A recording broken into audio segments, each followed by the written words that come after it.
we are art, we are the muse. But, and like you said, everybody now want to get lip injections and body curving, and you know what I'm saying, and the first step is accepting it. Because I used to get bullied for my lips until I accepted them. And I used to always get sexualized because I was always curvaceous, but I accepted it. So it can't be art until you accept that nothing. You know what I'm saying? And know that it has value, and whether you want to acknowledge it or not, we are a big impact on this world, in this world. And no matter how much you try to dismiss us, you can't. Welcome back, y'all, to the Ray of Light TV podcast, season 3. I am here with my girl, Kendra, a true artist. I wanted to curate a season filled with Black artists in the Cleveland community who are doing things that are just representing their purpose. I know that all of season 3, we're breaking down what purpose is, how to walk in it, the multifacetedness of purpose. And just to break it down, I have an artist here with me. Her name is Kendra Drake. Let me read her bio, okay? Kendra Drake is the founder, creative director of Same Photography LLC, which is just one of her brands, and is a dynamic creative based out of Cleveland, Ohio. She is known for her multifaceted skills in photography, art, and creative directing. And a quote that was on her page that I just love this. It says, "As your curator, I am not just a guardian of artworks. I am a steward of narratives waiting to unfold, a conductor orchestrating visual symphonies that resonate with the soul. Each piece I select, each exhibition I craft is infused with intention, designed to evoke emotions, provoke thoughts, and ignite passions. If that's not walking in purpose, I don't know what it is." Y'all, please welcome my girl Kendra to the platform. Oh, thank you, guys. Of course. Thank you for having me. I'm so excited to be here. So thank you for seeing me and acknowledging me, and just, it's an honor to be here with my girl Raven. Like, come on, a beautiful woman of God. So I'm so honored to be here, truly. Thank you. So I know in the Black community, I can't speak for everybody. I can just speak to myself and yourself as a Black woman. Art is just a way of life for us. It's in the way we dress. It's in the food we eat. It's in how we style our hair, from cornrows to braids to straight to natural. It's everything. Kendra, what does art mean to you? So art to me, like you said, it's a lifestyle. It's a way of thinking. It's a way of doing. It's a muse. It's a reason. It's a purpose.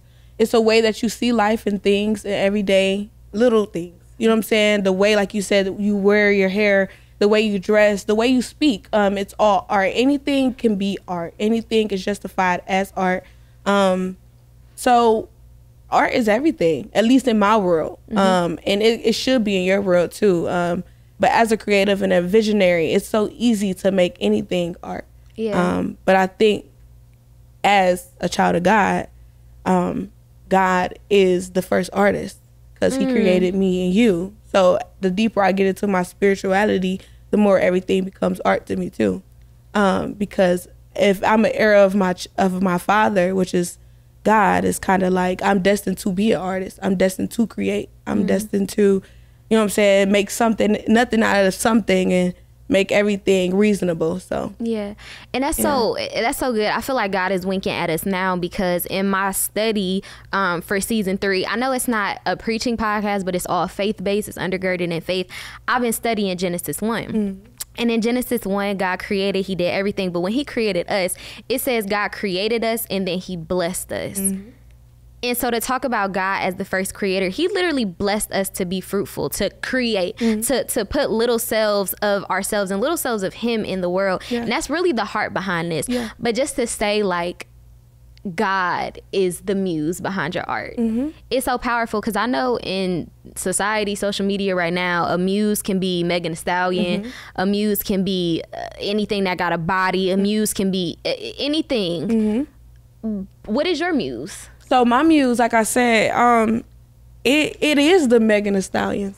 It is plot twist. It is the Megan Thee Stallions. It's you. It's me. It's Phil. It's anybody who is creating. Shout out to Phil. Shout out to Phil in the back. Yeah. It's God's people. So I'm always turn it back into God, because, like you said in Genesis, the first line of the whole holy law is God created. the heavens and the earth. In the beginning, God created the heavens. Created is in the first sentences of the Bible. And like you said, he said anything that he created is also blessed. So even though, you know, you said Megan Thee Stallion and it's like what society called its muse or a body is, they called its muse back in the day. Rather, it's Megan or Michelle Obama, it's God's creation. You know what I'm saying? So it all goes back to God and his creation. So my muse is him. It's his people. And even just as I grow, like I said, spiritual, I want to learn more about his people. So I tapped into social justice and the Black ethos. Because come on, Black ethos. The Black ethos. Because we're the best. We're the best.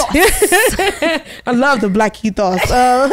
We're the best. Our culture and our history is the best thing that I ever heard. Not to disown or like, you know what I'm saying, credit anything or any other ethnicity. But I just love Black people, and I think that God made us out of dirt. Dirt is brown. Brown is Black people, colored people. I don't know. It's something that we resonate special to the Bible. The cover of a classic Bible is brown. I don't know. It's just something about Black people that just excites me. That's good. I want to know so much more. So I'm familiar with your I don't know if I should call it a series, your series on colorism, your photography. I love that.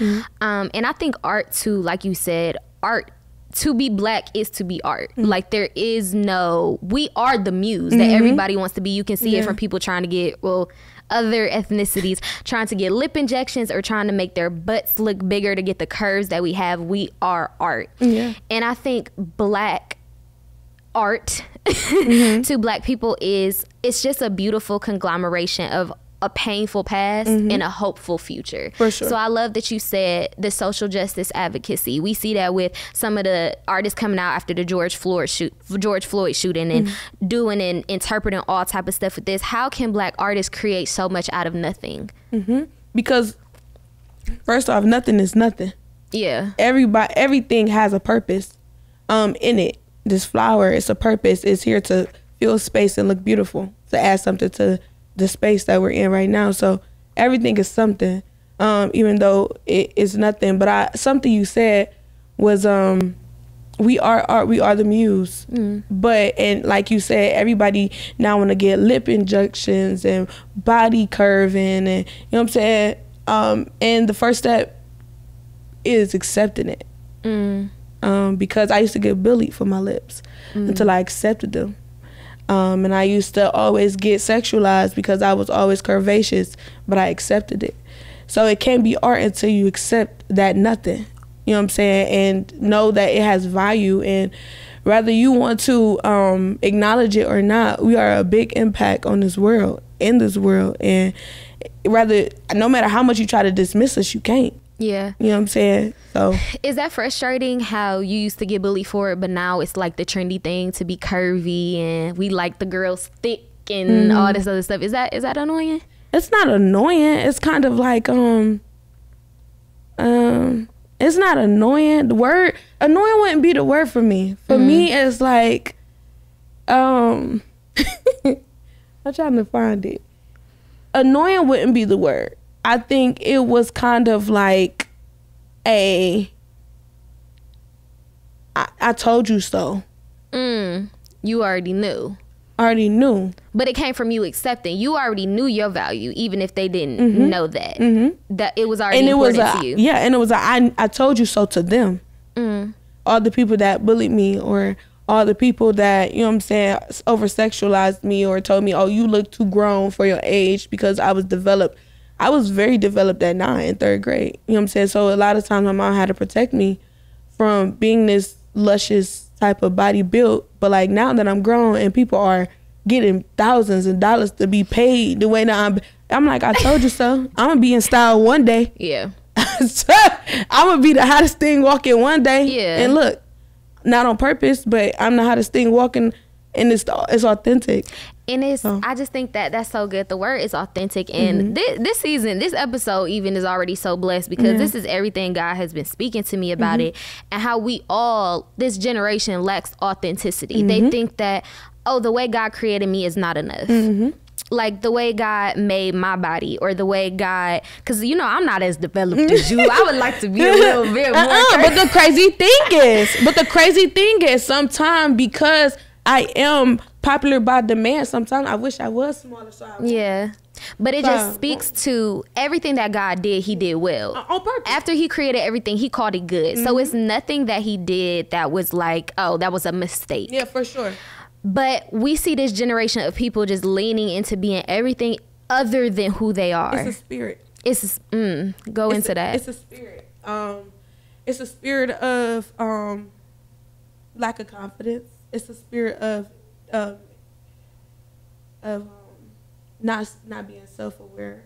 It's a spirit of dictating. It's a spirit of self-projecting.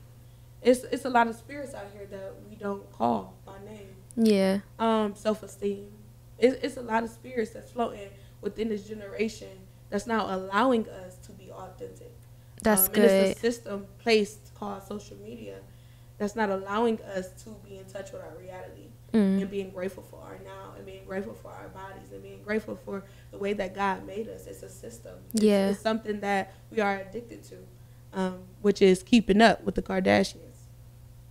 But we can never be the Kardashians. Yeah. Our last name is not the Kardashians.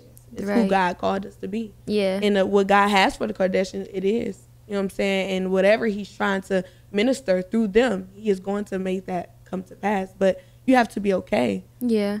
And be able to identify those spirits as well. I almost feel like sometimes it's disrespectful to God when we're always trying to be like the next person. For sure.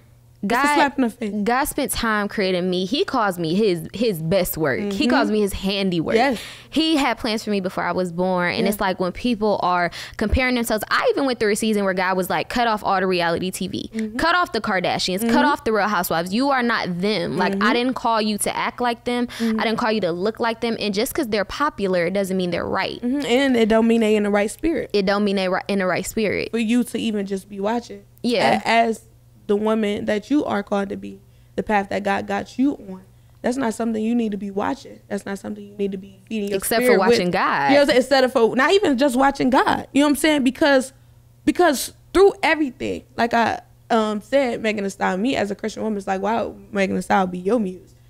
Through whatever it is, God is going to get his glory. That's some good. type of way. But you have to have the eye for it. You know what I'm saying? And so a lot of people don't. So they see the Megan Thee Stallion, they see the Kardashian, they see the housewife, and they not seeing the fruit of the spirit. You know what I'm saying? Listen. So it's like you gotta know where you are in the spirit and know what your spirit can digest and accept and have capacity for. Y'all didn't know my girl Kendra could preach, did y'all? That's another part of the fruit of this ministry too, because God, I feel like when everybody is always watching social media, they see the things being big, they see people getting deals with Beyonce and all that other stuff, but they don't think about the people. There are some people who will never come to church or they will never know God unless you get down and bring it to them in a relatable way. That's why this podcast is so important. Some people will never come to church. Just like for you, when you give your spoken word and art, some people, you are being their walking Bible. You are being their walking God. And I feel like some people miss those little moments trying to be the hot next quick thing. For sure. And to piggyback off of that, God wasn't always at a church. God went into places that Christians probably would never think to go, because he don't want the righteous, he wants the sick. He wants the sick. And the sick don't live in the church. I mean, the sick do live in the church, but they act like they don't live in the church. They act like they don't. But the authenticity of people who was really crying out to help is in the valley, is in underneath the rocks. And that's exactly where God goes. So I'm glad that you said that sometimes you might not always see me in a church. And I'm not saying that means go out to a club and just da-da-da. But ministry is everywhere. Ministry is everything. So it could be in a grocery store. It can be at my art gallery. It could be me doing a spoken word in the midst of all non-believers. But as soon as they hear my poem, they want to know who that God I'm talking about. That's good. So ministry is everywhere. Yeah. And so, as long as you ministering. Somebody DM me, somebody who I went to college with maybe like 2 years ago, they DM me and they were like, I see you doing all this stuff at, you know, the church you go to. I'm not going to drop the name. I'm just joking. It's the word church. I see you doing the stuff at the church you do. You got this, da-da-da, you do this. How do you have all that? Like, how do you do this? And I was like, it literally just started from a genuine love for God. Like, that's the main part. You can't try to copy and paste someone else's oil. I can't try to copy and paste what Kendra does because that's not me. But when I started to love on God, started to learn God, started to learn myself, the fruit showed, just like you say. How do you keep your authenticity as an artist in a world that is so focused on the quick likes or the copy and paste oil, not really sitting with God, not really letting him create in you, but still want to produce something that looks good? Okay, so like you said, how can I put this without being okay? You have to be okay with not being everybody's favorite. I think that's what keep me grounded. Because if it's coming from a place of God, in the place of a good spirit or an authentic place or a genuine space, you know what I'm saying? Anything that I do, it would touch who it need to touch. Yeah. And it might not be you.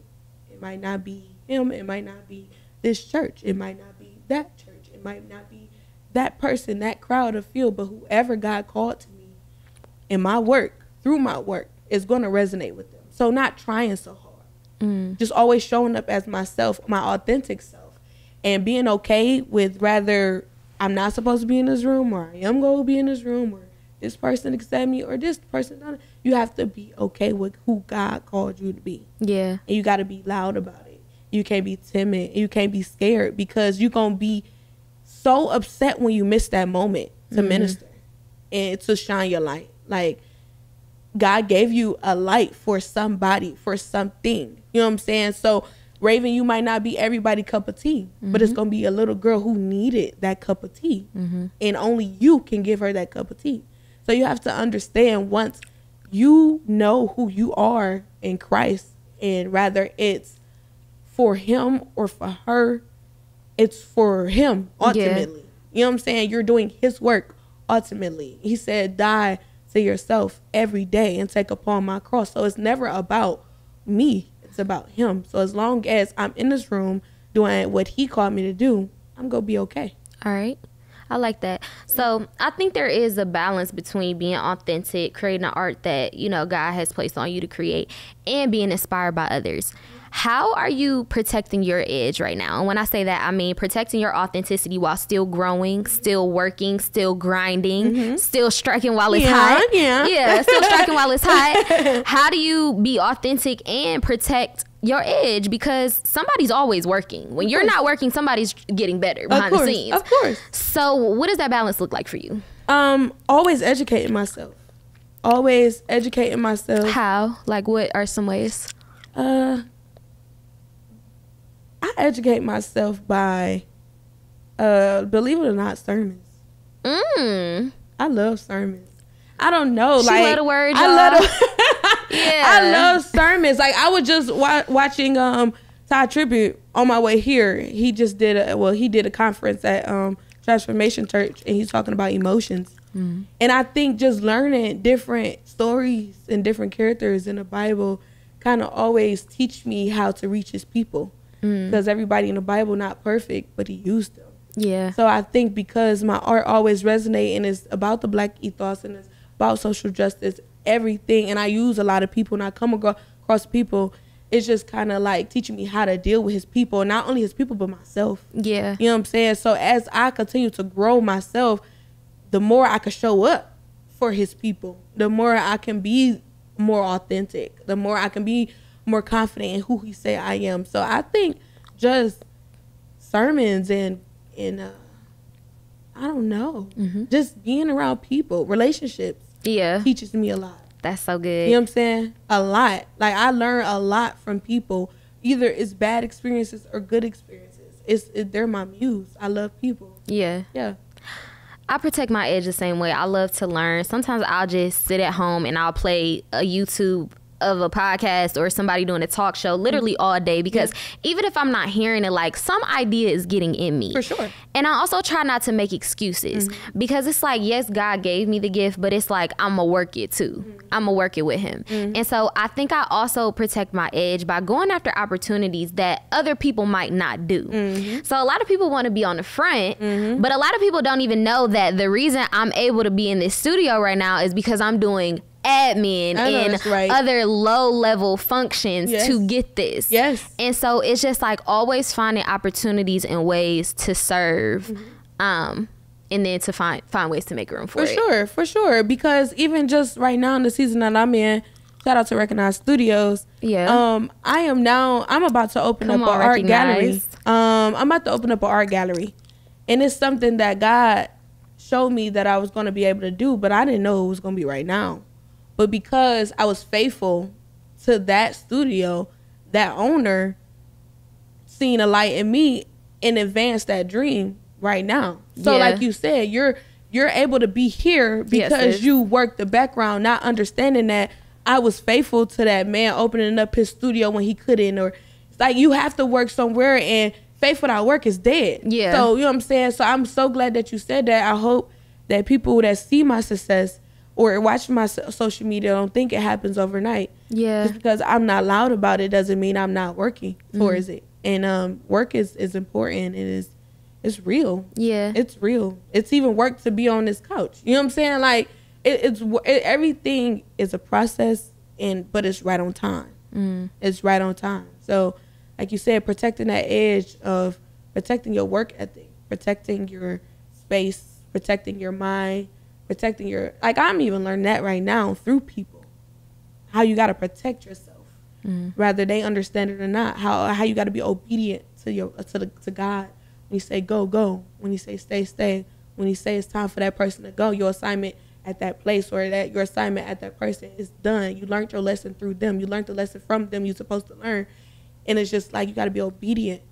You got to protect your edge through obedience and know when he's speaking, but also know when it's your flesh speaking as well.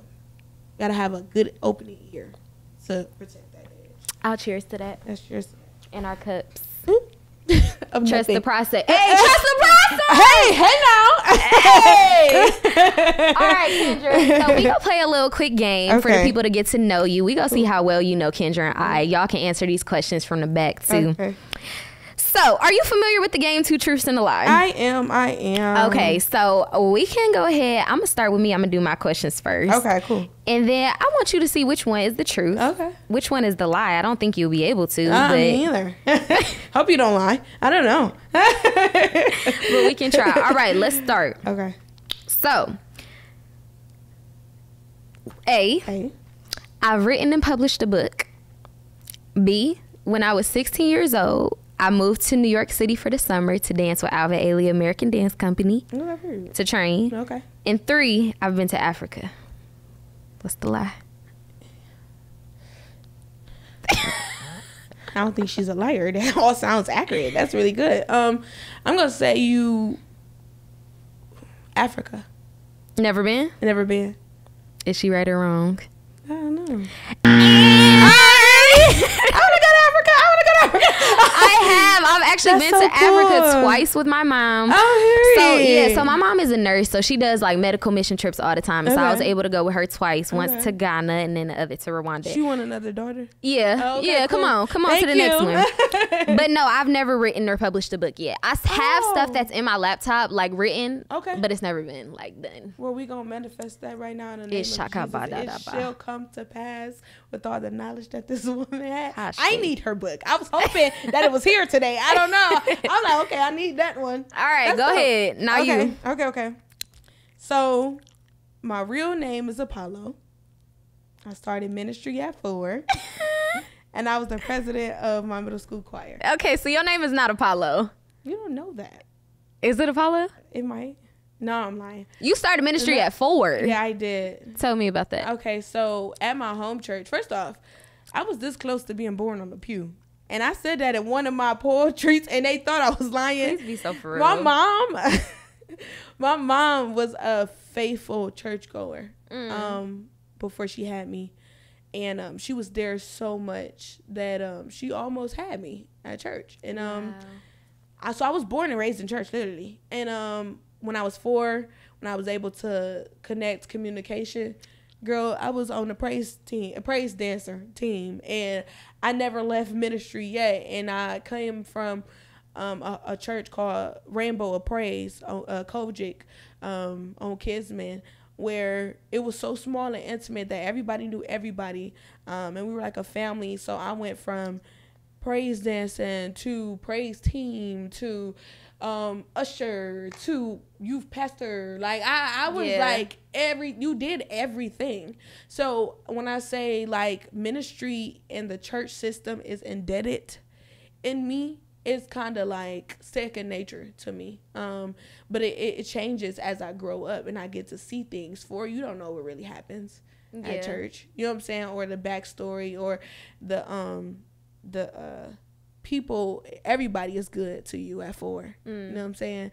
So 4, ministry. I've been in ministry or know how to do ministry or church for 24 years. So it's like, yeah, girl. And then I started ministry at 4. I was on praise dance. Yeah, we gonna have to get some of them videos. Yeah, good. Please. All right, burn round them. 2. round 2. 2 truths and a lie. All right. A. I secretly love ASMR and watch it at home when I should be doing other stuff. My favorite comfort food is onion rings. Okay. And 3, I'm halfway to my goal of saving $10K this year. Ooh. Almost halfway to the goal. So I know that's the truth because you had to correct it. Maybe. Ooh, she's a liar. I was like, the first one, A. That's the lie? Yeah, that's You the think lie. my favorite comfort food is onion rings? No, you said I don't know. Phil, which one you think it is? I think it's A. That's the lie or the truth? That's the truth. That's the truth, yeah. I like ASMR. Yeah, I like the little crackly noises. It gets a little weird though. I don't know. I don't know. You probably like ASMR too. Everybody does. And you probably haven't. Not a food. No. I don't like the food one. I don't like to okay. watch people eat. Okay. No. I like. But I like the little. Okay. Yeah, when they smash and stuff. Yeah. Don't do it though. I could start an ASMR channel. Do not play with me. So the lie is onion rings. Yes, I hate onion rings. Okay. I don't eat them at all. Okay, you give classy girl. They need to be burned. I hate onion rings. It gives. I'm not going to eat that. I'm crying. Okay, my turn. We back with Kendra. Oh yeah. It's your turn. Okay, I wrote my first song at 9. I got expelled from school, and I don't have no pictures with my father. What's the truth? You don't have any pictures with your dad, and I know why that's the truth. Yeah, that's the truth. Because I know the backstory. Yeah. You want to talk to them about that? Shout out to my daddy, still like my father. I'm just like, my father died when I was 2. So, 2, right? About like a little, like 15 days before I was about to turn 3. Yeah. So I never was able, I ain't gonna say to meet him because I met him, but to develop a relationship with him and have memories of him and have pictures of him. So all my life, and at least through my adult years, through my grief recovery program, I have started to kind of go on my own journey to find out who he is, because I only learned who he was through stories and like memories of other people, but I also learned through grief recovery people can what they call that word? Bedevil people. Yeah. And they can praise by only people. saying the bad things or the good. Yeah. Mm-hmm. So sometimes it's like, that's your perspective of him. So how I try to get to know him for myself is kind of not even talk to people about him, but like go to his grave and clean it, and look at old pictures of him to kind of like see where he used to hang and his clothing, and I think that says a lot about who he was. And kind of just allow God to show me things through myself about him.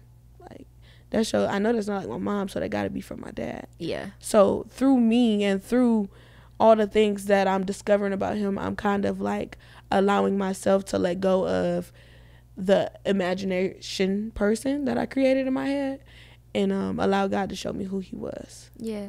What's some of the legacy of your dad that you see in yourself? His love for people. Mm-hmm. And one thing I can say, like, when they do talk about my dad, they be like, oh, he was a good dude. He had a good heart. Yeah. He had everybody on the floor dying, cracking up. And I be like, I be doing that too, Dad. Yeah. You left me that. You left me that spirit of people, and that spirit of grace, and that spirit of empathy. Mm-hmm. Like, even my father, he had a very hard life, and a very challenging one. To almost be like, what are you smiling for? You know what I'm saying? So it's like, if he can get through his days with all the trials and tribulations that he faced, it kind of gives me courage. Like, if he can go through that and be the best person people can be, I can too. So it kind of empowers me. Even though I didn't know this person, I kind of want to be like this person when it comes to his spirit and the impact that he left on people. Because when you die, that's the only thing left. Yeah. Is the impact that you have. And I have not ran past one person yet who told me anything discouraging about him, but how he was a light, and a light in life, and how they feel kind of incomplete without him. And I feel like that's something that I would love to do, be someone missing when I'm gone, instead of like glad that I'm gone. You know what I'm saying? So yeah. Do you know if he was into like art and creating? My mom said he used to try to sing. He used to sing "Ribbon in the Sky" with all the broken notes. At least you tried. You know what I'm saying? That's courage. But that's very much courage. I don't know though. Yeah. I don't even know if that was something that he used to do. But I think making people laugh is an art. It's a tactic. A lot of people not funny. Yeah. Like, authentically funny. Real. A lot of people not funny. You're like, so authentically funny. So for him to be funny to the point he make people stomach cry, I think that's an art. Yeah. So he was gifted. I guess so. That's what I'm saying. Go ahead, girl. That's him. Give me a high five. Yeah. I got you, Daddy. Do you think your kids will be artists? Or do you want them to be happy? Mm-hmm. I don't want to project who I am onto them. Yeah. I want to be so open and so creative that I give them spaces to be whoever God called them to be. Yeah, so if they want to be a scientist, you go ahead, baby, be a scientist. If you want to be a preacher, you better be the best teacher in the world and show his word the way that nobody else can. If you want to be a dancer, you better dance till you can't no more. Yeah. It's not about me. God give people children. It's not even ours. Mm-hmm. When we have children, or when our mom had us, we was ordained his before we even came out of them. We're just a vessel to get us here. But it's not on me to call or plant who my child gonna be. I don't know. But regardless of who or what they face, I'm gonna love them, because that's all my responsibility is to love them. Okay. In spite of. So if somebody wanted to connect with you, or maybe hop in one of a project that you're doing soon, how could they do that? One, you can either follow me on social media at Kendra L. Drake, or you can go to my website, www.kendraldrake.com. Your website? Yeah, so I'm kind of simple. You're not gonna find me everywhere. Yeah. It's either my website or Instagram. So yeah. You working on any projects? Need any models? Yeah. So like I said, I'm about to open up an art gallery. So not even models, but artists. I'm called an artist. I want to broaden my spectrum. Like I was telling you before the show started, God gave me many gifts. So even though I'm a photographer, photography is only my medium. That's just what I use as my foundation as an artist. Like a painter use paint. Yeah. You know what I'm saying? A drawer use a pencil. I just use photography for my art. If I were a doctor. Come on. Hello. Only the real ones know that one. Hello. But I'm opening up an art gallery. So if you are an artist in Cleveland, Ohio, looking for somewhere to start, as practice, I'm also an art curator. So I'm here to help you as well. So don't be scared. Like if it's your first time, all I need is your work. And I can help you through the process on getting on somebody's walls. And hopefully it's mine. Yeah, so My sis is giving back. Yeah. She's creating her own opportunity. Yeah. She's creating opportunity for others. Like, this is not a light thing. Okay. If you're in Cleveland, run on down to, what's the studio called? The Art Box. Yeah. The Art Box, period. Yeah. And if you're on Instagram, as always, please follow me at the Ray of Light podcast. When we're on YouTube, I'll give you more details for that, because right now my YouTube is under construction. And that's okay. But we're going to go ahead and give her flowers as well while we're here, because she is also creating opportunities for people in any type of community, but you're starting with art. So I appreciate that, because artists don't get a lot of platforms, and I feel like that's why I'm pushing the way that I am to give people opportunities, artists specifically opportunities. So I want to say thank you for just being the light that you are, as gracious, as classy. It's timeless. It's so timeless the way you carry yourself. You don't feel like you see that a lot in this generation. So I give you your flowers for staying true to who you are and who God called you to be. So love Kendra down. Definitely love you too. We'll see y'all next week on the RayofLight TV podcast. See y'all later. Bye.